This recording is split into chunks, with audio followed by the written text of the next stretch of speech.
Both chambers have passed operating budget proposals. What are some of the biggest differences between the two budgets?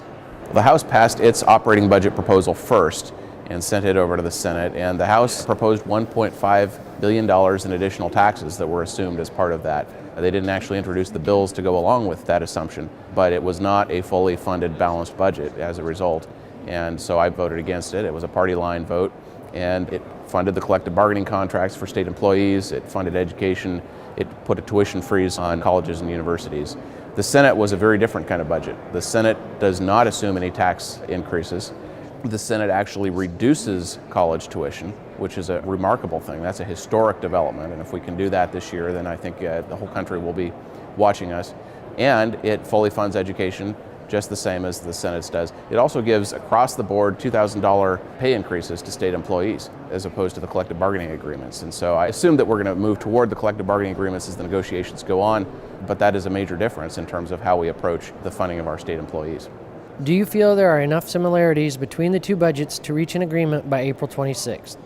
I think that is the task that we've been given, is to fund a budget, pass all the legislation that we need to by the end of the 105-day regular session. Now, historically, chances are that we're going to end up in a special session. I would think we should minimize that time.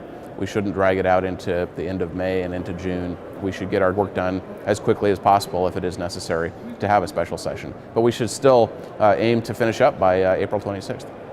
One of your main focuses is higher education. Other than tuition, what are you looking at in the budget related to higher education? The Senate version of the budget reduces financial aid, and that's a good thing to do if we can actually increase funding to our students and our universities and make sure that they can have a reduced tuition burden. If we can reduce tuition, then we can also reduce the financial aid that they would need to be dependent on. We've moved in this direction of a high tuition, high debt, or high financial aid model, and we need to move away from that. We're able to do that within existing means, and we ought to take advantage of that. One other interesting thing in the budget is the funding of medical schools. As you know, University of Washington already has a medical school. Washington State University has come to the legislature this year and asked to start a medical school, and we passed a policy bill that would allow them to do that. Within the budget, there is funding to maintain on the House side the existing WWAMI program, which is Washington, Wyoming, Idaho, Montana, and Alaska. And it's a collaborative program that allows students in those states to get medical training in Spokane.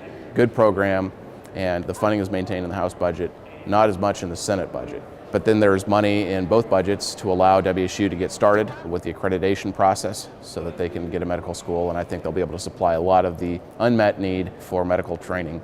And then we also need to fund separately from that, and there is some funding in both budgets for residencies. Very critical that we have the residency positions available for medical students to then get into the job market in Washington State.